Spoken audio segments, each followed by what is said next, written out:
Now, you may be looking at the title of the video and thinking, hold on a minute, I thought the only gameplay in the reveal trailer was just people walking around, and the only combat thing we could glean from that was 4-person parties. You are correct, but only in technicality. There is way more combat-wise that can probably be gleaned from the reveal trailer and supplemental material than just 4-person parties, and if you're surprised that I was able to find more stuff, then you must be very new to the Luxon channel, and should absolutely subscribe for more content on Xenoblade 3 and the rest of the Xeno series in the future.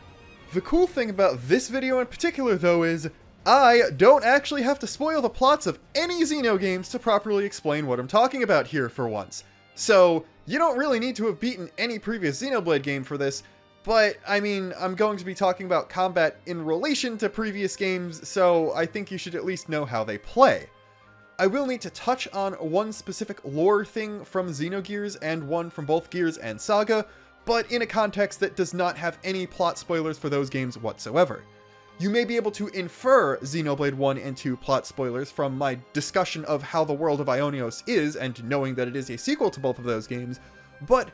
ultimately, the only information you actually need to know going into this is a vague idea of Xenoblade combat systems and all the pre-release world and character information that has been revealed so far for 3.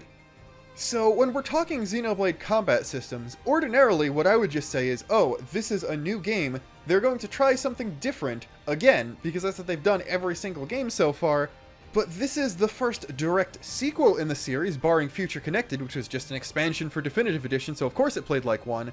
And yeah, this video wouldn't even need to exist if it was only a sequel to 1 out of 1 and 2, because I'd just say, yeah, it's an evolution on that, and we'll wait for more gameplay to see exactly how they evolve it. But it's a sequel to both of them, which raises the question, is it going to be primarily based on one of the two games, a combination of the two games, or is it just going to be some third thing reflecting how their worlds have been combined and everything's completely different? Well, I'm going to be candid and inject some personal opinion into this, and that is just, please, please don't go back to Xenoblade 1 combat. 1 has a unique combat system among JRPGs, and that was especially the case back in 2010 when it first released, and provided a great stepping stone to base things off of and a fantastic starting point in all regards. I still think Definitive Edition is the best place to start the Xeno series, but compared to all of the ways Monolith has iterated on it in the 3 future battle systems in Xenoblade, it's just not good comparatively speaking. Much slower, much more restrictive, much just less interesting and less stuff going on, and visions as far as specific battle system gimmicks go are just not good at all. They take the already sluggish pace of combat and slow it down even more to telegraph something for you that could easily be done in a completely different way that doesn't take you out of the action and override the battle theme if you so choose to break the vision tag. Now, when compared to the 2 different iterations of the Xenoblade 2 battle system, I would say X's combat skews a lot closer to being a quote-unquote evolved version of 1's, and I would go as far to say that X's combat system is literally just a factually better version of 1's, but since this isn't an X sequel, I don't know if they would just plop the X system in there. The only reason I'm entertaining this as a possibility is because, in terms of the size and interconnectedness of the world that we've seen so far just in the trailer, it seems like they're taking bigger cues from X than 1 and 2 in that regard. Obviously, this is in terms of level design as a gameplay thing, and not in terms of visuals, because the visuals are literally combinations of areas from 1 and 2. So, if they're doing that, they might, instead of making an X2, just have decided to make Xenoblade 3 a spiritual successor to X in the gameplay department, while taking story beats from the other 2 games. Obviously, the most obvious thing that you can point out as a hint towards a more X-like combat system is the fact that we have seen 4 people running around at the same time in the landscape shots, as X was the only game in the series to have 4-person parties, but we can't be 100% sure if these are going to be 4 independent actors in combat, as in Xenoblade 2 and Torna you would obviously have 6 people on screen because of blades and drivers, and in Future Connected there are also the Pawn Specters which could follow you around. So while yes, there are definitely 4 people walking around together, we can't say for sure that these will count as 4 separate entities in combat without actually seeing a battle screen. While this video is going to be assuming they go in a more 2-like direction for 3's combat system as opposed to X, I do want you to keep one thing from X in mind and just hold it in the back of your head until later. And that is that characters in X wielded 2 different weapons at the same time, and your arts were tied to a weapon, so if you clicked on your ranged weapon art, you would automatically switch to the ranged weapon you had equipped, and continue auto-attacking with that unless you used a melee art or manually switched weapons with a button press. I'm not saying 3 will have something exactly like this, but we already have confirmation that multiple characters do have 2 different modes to their weapons, so if they don't do something like that, then it's really just a massive case of wasted potential, as that would mean the different weapon modes only existed for interesting animation purposes and had no real bearing on gameplay. As far as the 2 Xenoblade 2 battle systems go, the base game has the advantage of easily being the deepest combat system in the entire series with massive amounts of customization. While yes, the avatar character in X technically is more customizable than an individual driver in Xenoblade 2 is, 2 has the distinct advantage of you being able to fully customize all 3 of your party members, as opposed to all of your party members except the avatar in X being locked to one weapon loadout, which obviously massively decreases the amount of different things you can do with them. There are of course some downsides to this. The first is that affinity charts can definitely get grindy. It's not that bad if you just want 3 blades for every driver, and basically trivial if you're not even going for 3 rares per, but if you want to take advantage of all the customization, then you are going to want to have each blade leveled up to the point where their unique attributes are, like, actually available and unlocked, which does mean doing a lot of things that could involve grinding, especially just pure affinity stuff, which can get really bad. This isn't really an issue in a casual playthrough, especially if you're not going for full customization and are just basically using whatever blades the game happened to give you and just making a good team based on that. So this isn't something that affects every player, but driver affinity charts I think are even worse, as at the end of a casual playthrough, while you can very easily max out all the blades that you're using if you're just using one set per driver, you're not going to have anyone's driver affinity chart remotely near finished, and the New Game Plus hidden affinity chart is just ridiculous and a massive amount of grind that only exists for a bit of high-end super boss optimization and to make you all that more OP for future New Game Plus, and then I guess Bringer of Chaos and Challenge Mode, which, yeah, super useful for the latter stuff, pointless for the former, and too much of a grind either way. The second major issue is, of course, the tutorials in Xenoblade 2 are complete garbage. I think we all agree on this, there's no need to mince words there. Yes, it's an even bigger sin that the most complex game in the series has the worst tutorials in the series. So of course, a bunch of people are going to completely bounce off the game if not only do you have this really deep and complex battle system, and then start off really stripped down and drip feed new mechanics to them, but also, when they get those new mechanics, you either explain them really, really badly, or just don't explain them at all. So yeah, massive mark against Xenoblade 2 as a game, but it's a flaw with Xenoblade 2 as a game, not the combat system of Xenoblade 2. It's not the combat system's designer's fault that no one bothered explaining it properly, so it's out of the scope of this video. Just make good tutorials, and even if 3's combat is just as complex or even more so than 2, it's a non-issue. If someone doesn't like it, then it's because it's something that's not for them, not because you explained it poorly and made them frustrated. I also think this is going to be a non-issue in 3 just in general, regardless of the complexity, or regardless of what any direction any of this goes, because Torna's tutorials were already better, and Monolith is very good at noticing criticism of previous games in the series, so I think they will know that everyone hated 2's tutorials, and, put resources into them this time. I also think the tutorials being bad were a casualty of 2 being rushed and having a smaller than intended dev team, and we already know that 3 had its own full dedicated Xenoblade team working on it, and based on other COVID delays, they probably have been sitting on a mostly completed game for a year now, so yeah, I don't think there's a lot to worry about in this front. Lastly, and probably the one you were waiting for me to get to, is of course the RNG factor. Yes, Xenoblade 2 is an extremely deep and customizable game, but that comes at the cost of your best customization options coming from either RNG or shelling out more money for the expansion pass. At least from what I've seen in the Western fanbase, while the gacha system definitely has more defenders than the tutorials do, I think the negative buzz surrounding it is even bigger, so assuming the reception in Japan mirrors that in the West, I think Monolith also definitely knows that people didn't like that, and while it was a great way of having a bunch of minor, quirky, good characters, and my mascot is literally a random blade that would not exist if the gacha system didn't, I think it's not going to make a return. The idea of the blade system in general was heavily baked into the themes and general world design of 2 as well, and while there are people who seem to be blades on Ionios, it does seem like the system works fundamentally differently if drivers and blades are still separate beings at all, so I don't even know if there would be a lore justification for having gacha back in the first place, and while yes, you might be able to do it for weapons instead,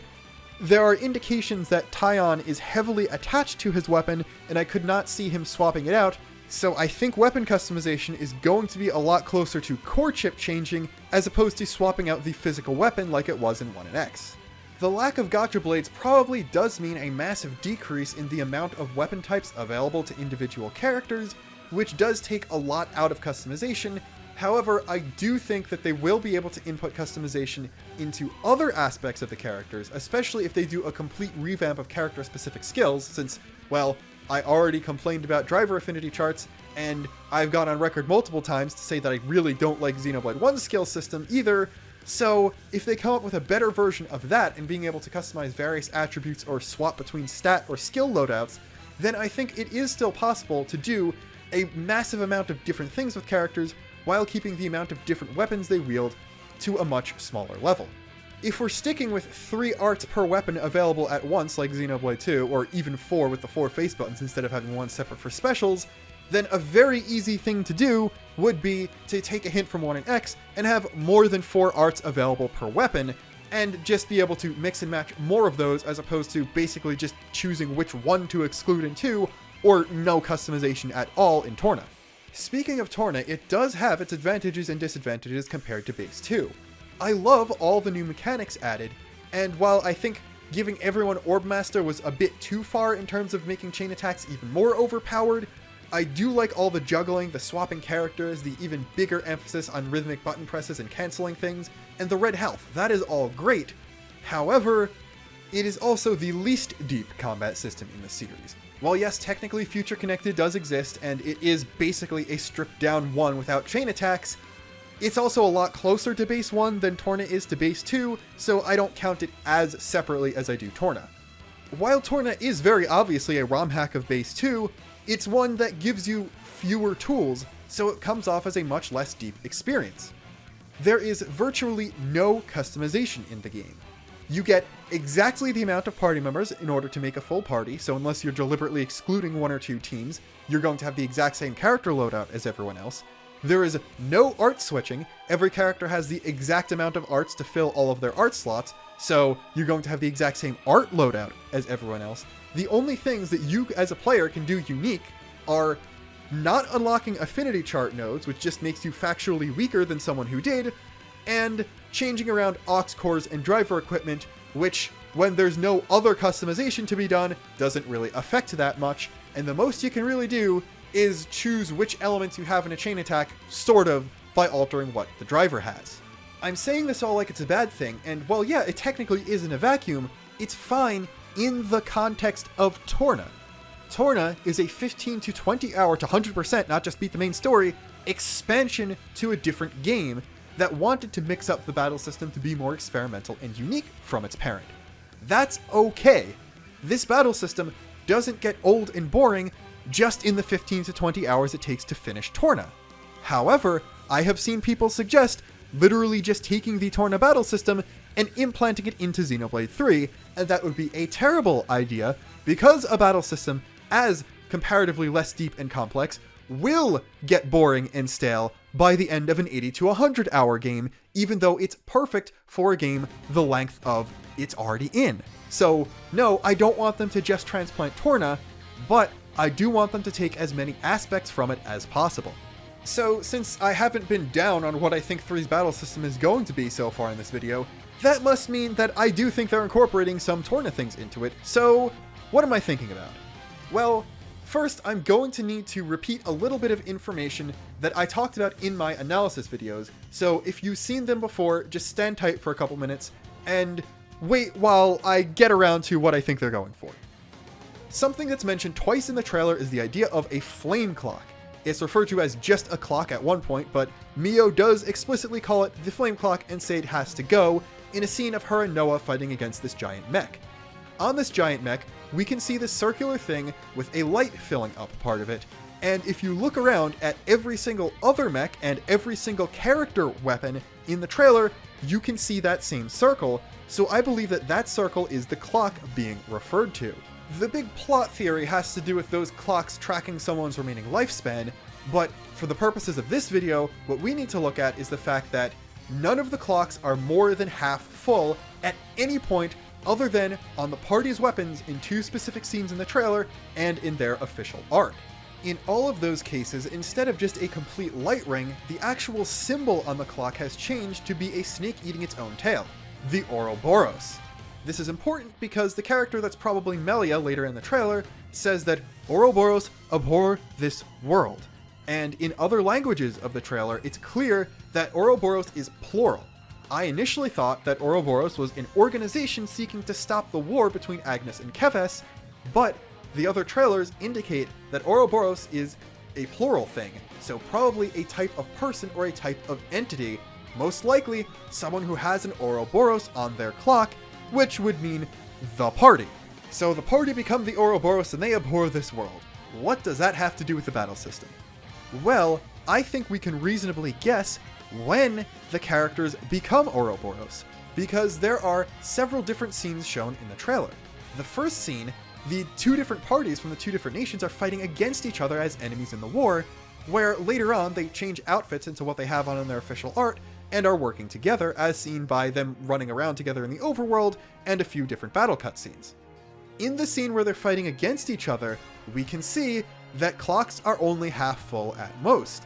while in 2 later instances, we can see that once the characters have changed outfits and are working together, their clocks are Ouroboroses. The first is the scene of Noah and Mio fighting against the mech that I talked about before, and the second is this one of Tyon and Uni seemingly bracing for an attack or charging something up. So this implies that the Ouroboros is probably related to whatever causes the 2 parties from opposing nations to team up and try and find the bigger threat, and we're also given 2 pairs of characters. We have Noah and Mio, who are clearly the protagonists of their trios, then we have Tyon and Uni, who are the smart one from their trios, which leaves Senna and Lens, who are both the strong one in their trio.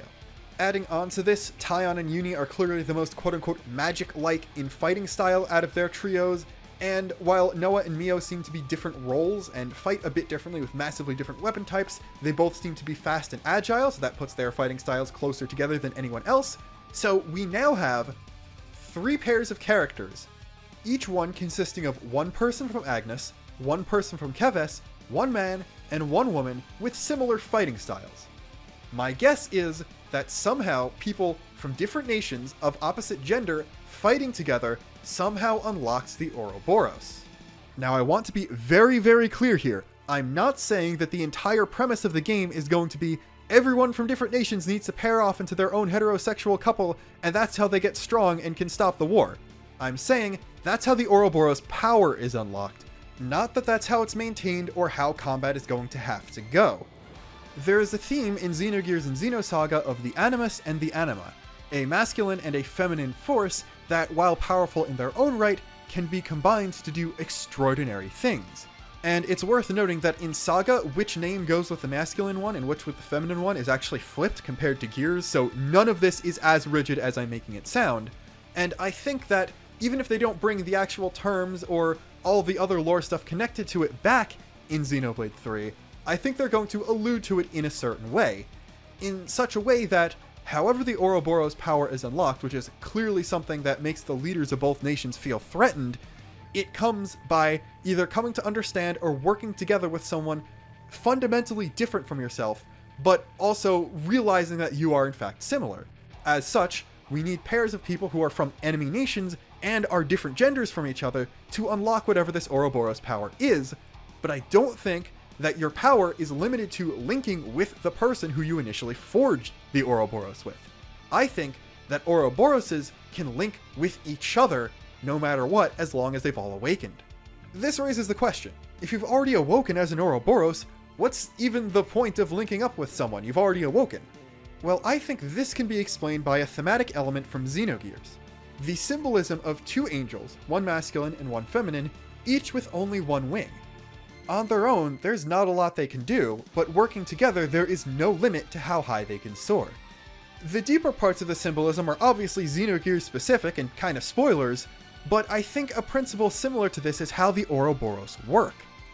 You can awaken as an Ouroboros, but if you're not connected to somebody else, you cannot reap any of the benefits of this heightened state or change in being. If you're on your own, you're only just as strong as you were before, but it takes forging connections with other people in order to unlock the true potential of both of you. And this is the core tenet for how I think the battle system will work. We already know that Uni and Lenz's weapons both have two modes. The former has a staff with a gun attached to it. The latter has a giant greatsword that turns into a shield. We also see that Taion can transform his weapon into some bird-like figures from the just general flat thing, and in the flat thing, he can make a platform for Mio to bounce off of, but in the bird thing, it seems to be more of an attacking thing. We also see that Mio can fight with her chakrams both at melee and at range, and we know that she is a sort of dodge tank, and a dodge tank that fights at range is a terrible idea in terms of just positioning something in a game with positionals, so I'm guessing that she has a melee tanky mode and a range that's more DPS or support focused. So my guess is that, yes, the Ouroboroses are people who pair up, but they are not just limited to the person with whom they awoke. You can choose everyone's pairing at will, and once you do that, you can swap between their weapon modes, who's in the front and who's in the back, just like in Torna. There is no limit of the blade system. Any two characters can be linked together, so you can customize things a whole lot more. If you're keeping track, that means that characters have two weapon modes, and you'll also have a character in the rear guard, who you can swap in front to have two weapon modes. So even if the amount of arts per weapon stays the exact same as it was in Xenoblade 2, this actually gives more options for each team, because you would have 4 different loadouts as opposed to just 3. Add on to that the possibility that you could have more than 4 arts per weapon, more new mechanics, and all of the canceling stuff and the red health and swapping things from Torna, and this could easily be an even deeper battle system. Also keep in mind that if we have characters from 2 different worlds with 2 different established combat systems, we could include mechanics from both of them. I missed the different amount of buffs and debuffs you could do in Xenoblade 1 and how those are mostly automatic. So bring those back for 3, but only give them to the Keves characters because they're the characters from the world that had that stuff. Bring back blade combos and elemental resistance and related things, but only put them on the Agnes characters, because they're the characters from the Xenoblade 2 world that already had that stuff. Both worlds have break and topple, but they have different branches. Let the Keves characters daze, but the Agnes characters launch and smash, and have each of them have different pros and cons, so you can choose what to do in different ways. Instead of just having one specific flow, let you choose between the flows of each game, but change chain attacks because they were too broken in both games. This also allows us to bring back the intra-party affinity system from Xenoblade 1 in a way that doesn't just turn it into an RNG-based extender for your chain attacks. If you link 2 characters together more frequently, or complete their heart-to-hearts or that kind of thing, then they'll gain more affinity with each other, which means they'll fight better together. I'm not sure exactly what that would entail, but what comes to mind immediately to me is the rearguard person uses arts more frequently and puts more buffs or heals on you or whatever, and it also decreases the cooldown required to swap between characters so you can do that stuff more often. Handling combat this way, I think, massively increases the potential amount of party members we could have this time. Now, I'm not sure if that necessarily means we're going to get optional characters or people who are only there for one side quest or temporary in the story thing a lot, but if they do go that far and break X's record of most party members in the same game, then I think they're going to go way beyond that and hit Trails levels. And that's a series where 3 of the last 4 games had over 30 party members, so we could be looking at a lot of stuff here. The way I'm justifying this being a possibility is, while yeah, the major party members, probably primarily just the 6 we know about already, will be the ones that are there for the entire game, and as such will have the most customization options, the most amount of arts per stance and per weapon type, the biggest skill tree and all that stuff. It's possible to just do a stripped down version of that and have someone who is only as deep as a Torna character. 3 rearguard arts, only 1 stance for the Vanguard with only 3 arts for that, a couple specials, and a stripped down skill tree that doesn't have many branches, and then you can just bake in some pre-existing affinity between them and other characters, like, say, Noah's commander in the Keves military also temporarily joins the party after becoming an Ouroboros for some reason, and they'll have a lot of affinity with Noah, but not a lot with everyone else, so you'll want to pair them up with Noah, not only just for the flavor, but specifically because, well, they'll fight better together. As far as I can tell, implementing less fleshed out characters like that for a temporary or more minor role would not be a lot more work and a lot more complexity than an individual rare blade in Xenoblade 2, and there were a lot of those pre-DLC, so I wouldn't be surprised if they're capable of doing something like that and have really optional party members for like minor side quests that can just join you. Maybe even have someone who is locked to the rear guard, but provides unique buffs in that sense. And you could do a whole lot of things with this kind of battle system, and if you expand gear back to the way it was in 1 and X as opposed to everyone just having a couple slots, I'd say probably remove pouch items. They're kind of unnecessary and could be folded into skills or gear stuff. Then there is a lot you can do to make this combat system a lot more interesting, while also playing with it in a lot of ways in terms of side content or temporary party members. The thing that might raise an issue with that is the idea that, oh, every party member will need to be an Ouroboros and will have to have undergone a similar awakening, so that drastically cuts down on the amount of potential character ideas they could use for that, but I think there are a few ways around that. First off, if the characters are all Ouroboros, and that means they're hunted by both nations, then probably the majority of people who would still interact with them and not like turn them in or whatever would be fellow Ouroboros. Then, second off, they might be able to just kind of skirt around the Ouroboros connection thing with sufficiently powerful characters, or characters who are sufficiently well known by any of the other party members, being able to forge some sort of temporary bond with just that one person or something like that, or just being powerful enough where they can provide support the same way an Ouroboros partner would. And I'm guessing that characters returning from either 1 or 2, that is, people who have existed since prior to Ionios becoming a thing, just wouldn't be beholden to the exact same rules as the Ouroboros would in the first place, and could probably just partner up with anyone however they so choose, as in, if there are any returning blades or powerful characters from Xenoblade 1, then I think there might be a way around that.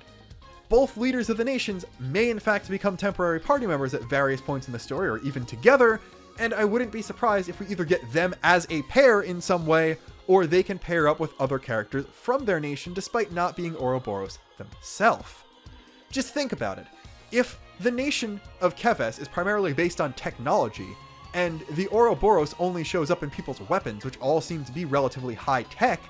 then it wouldn't be surprising for their weapons engineers to be able to find a way to create an artificial pairing. And Agnes is based a lot on blade technology and all that, and guess what also happened? Artificial blades that could bond with people who couldn't even become drivers. So I bet it is possible to use technology to get around that, and have people forge bonds like that of an Ouroboros and gain powers similar to that. But I'm guessing that whatever's special about the Ouroboros, probably something that has to do with holding both Animus and Anima within one being, will not be replicable with technology, and as such, whatever characters naturally obtain a snake on their clock are going to be the ones that can do various plot important things, even if they're not the only type of person in the party. There is also the fact that we have official confirmation that the new Van Damme looking character is in fact a third party, not directly affiliated with either nation, and he does seem to be, based on dialogue and the scene where he appears, the person to bring the two parties from the opposing nations together. I doubt he is a lone agent working on his own, so my guess is that even though it's not called Ouroboros, Ouroboros are the people, he is still an important member of some sort of underground third-party organization working to stop the war, and as such, that is a huge population of people that could be Ouroboros and drastically increase the amount of potential party members. It's also worth mentioning, this Van Damme is clearly based on the one from Xenoblade 2, who did in fact have a partner, that being Rock, the only character in the game to canonically be neither male or female. So if we're talking about Anima, Animus, playing around with the definitions of gender, then that's another through line we could go with. If this speculation is all true, then the one thing that is definitely also true is that Riku and Manana, the two Nappan that we see in the trailer, are also Ouroboros, even if they're not going to end up being party members. We have confirmation that Riku is male, Manana is female. They are wearing clothing suggesting they're from opposing nations. They're both carrying weapons, and while we can't see clocks on them, they almost certainly do exist because we haven't seen a weapon without one in this game yet. And they're shown in the same biome as this scene of Taion and Uni working together, where they both have their Ouroboros. So it's possible that they have not awakened already, and seeing that in action will prompt them to in some way, or they already have and are just asking the party for some help, or hey, maybe they've already joined the party at that point and are just witnessing what the other characters are doing. I also definitely expect there to be antagonistic Ouroboros, because just awakening to a power doesn't mean you're going to see eye to eye with everyone else who has that ability. I don't think Riku and Manana are going to fulfill that role. They're probably going to be allies at worst. While yes, we are almost certainly going to have antagonistic Napon in this game, because that's just how this series works,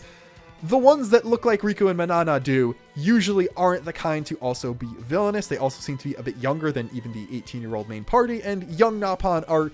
usually pure in a heroic sense, not necessarily in a general sense, at least based on Torna. And so this leaves us with a few more things to talk about. The first is the party size in combat. I have reason to believe that at least in this trailer build, characters in the rear guard do not show up on the overworld and will only be visible within combat. This is similar to how in Xenoblade 2, only one blade per driver is not only summonable at a time, but also visible at a time when just running around the overworld. I have a few reasons for this. The first is the fact that we do see odd numbers of characters running around, and this isn't just a case of, oh, they haven't become Ouroboros yet, there are two trios of characters, so of course they'll have an odd number. This is Taion in his adventuring clothes walking around solo without a partner even, let alone other party members making other teams. So, while I do think it will be possible, like Xenoblade 2, to choose the amount of characters you have on the field and probably completely unlink characters from each other so you just have one character with their Vanguard abilities, I don't think they're doing that for the trailer, although this could obviously just be dev cam. And additionally, there's the rumors going around about Xenoblade 3. Now, there are some rumors that were blatantly false, but there were a lot that predicted almost everything we've seen so far in the reveal trailer, and as such, are probably going to be correct to some degree. One of those rumors stated that Xenoblade 3 is going to have more characters on screen than ever before. This is probably only returning to the Xenoblade 2 games, which had 6 characters, 3 drivers and 3 blades, and not the Pawn Spectres in Future Connected, because they were the Pawn Spectres in Future Connected. They were a gimmick, not a fundamental mechanic to the entire battle system.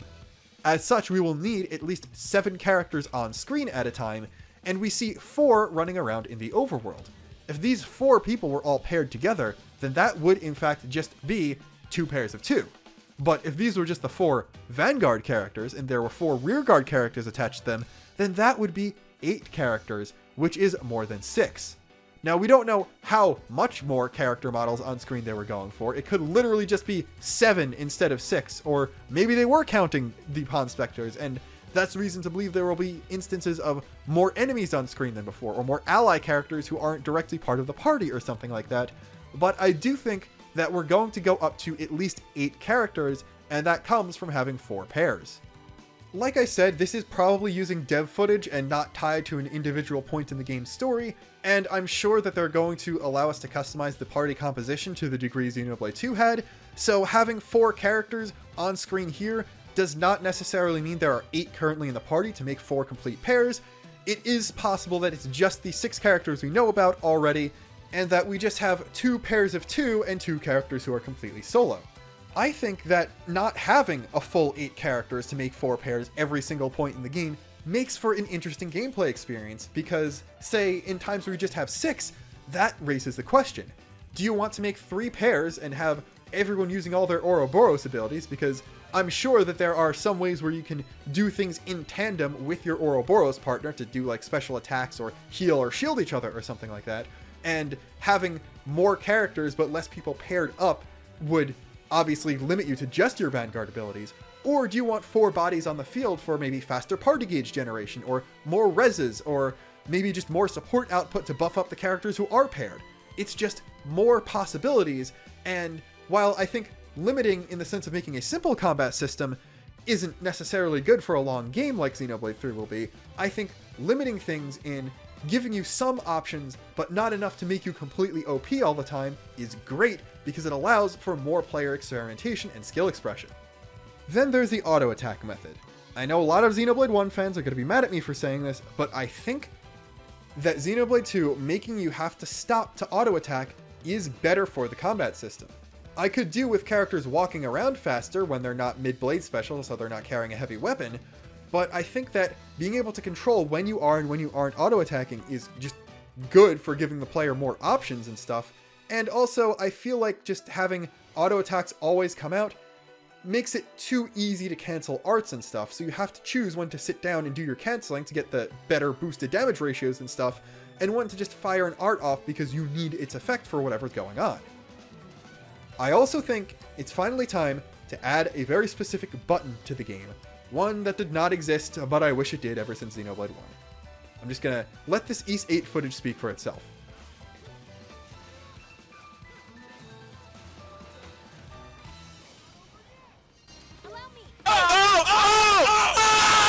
Ys 8 is an action RPG where there isn't a lot of status stuff and build crafting and things. It's just get the best stats, figure out what your best abilities are, and do the actions properly without getting hit by the enemy. It has a swap party member option that lets you control anyone you currently have on the field. Xenoblade is a game about managing buffs and debuffs, affecting the enemy in certain ways, and combos. And it has bad AI,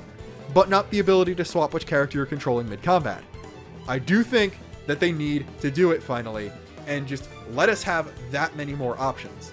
More ways to tweak characters' AI would also be great, and not tying certain AI actions to a character's gender like Xenoblade 2 did would also be fantastic,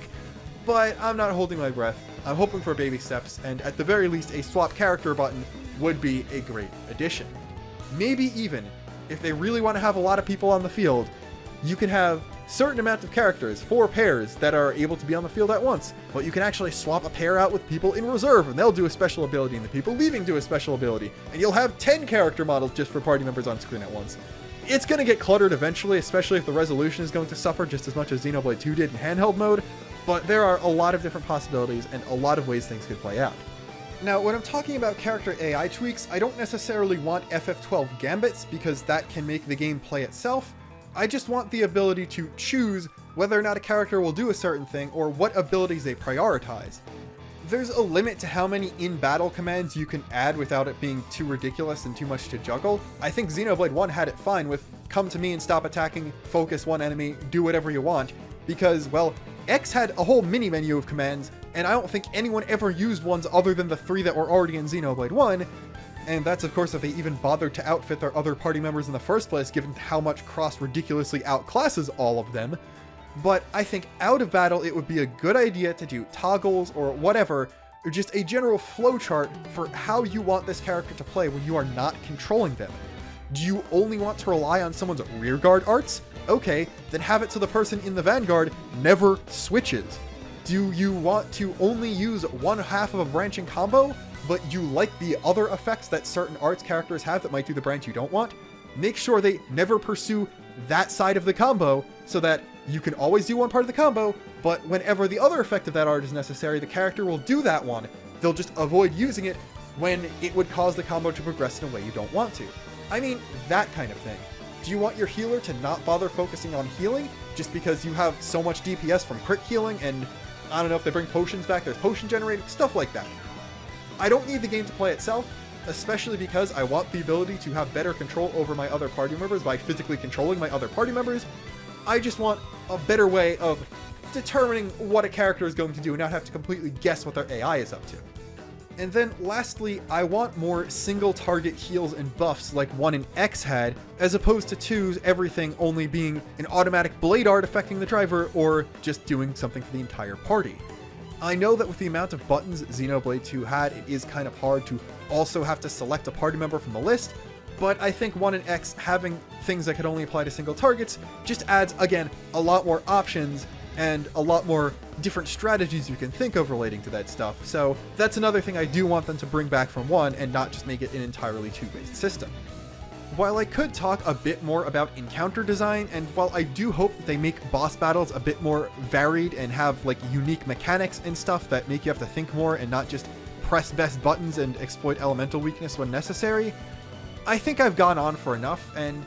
honestly, I don't know if I should talk about encounter design until we know actually how the battle system works, because if I'm completely wrong and I make a video about encounter design, then, well, anything I say in the encounter design video is completely moot because it's encounter design for a battle system that doesn't exist. So I'm going to cut things here and not talk about the battle system until we do get actual official info. So thank you so much for watching. Like, comment, and subscribe. I can't believe I'm still saying that stuff. Until next time, this is Luxon, signing off. Now the real question is, did you notice that I've been using a new microphone for this video? Because the one I have had for like 6 years broke and I had to get a new one. And I do think it sounds a whole lot better. See you next time.